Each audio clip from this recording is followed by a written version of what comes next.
Hey viewer, is your iPad not connecting to Wi-Fi automatically? Check out our video till the last to fix this. See, I have turned on the Wi-Fi, still it is not connecting.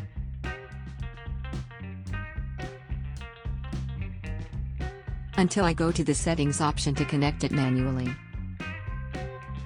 The nearby option is available, but it is not connecting until I tap on the network option to connect it, or whenever I turn off the Wi-Fi, it is not connecting again.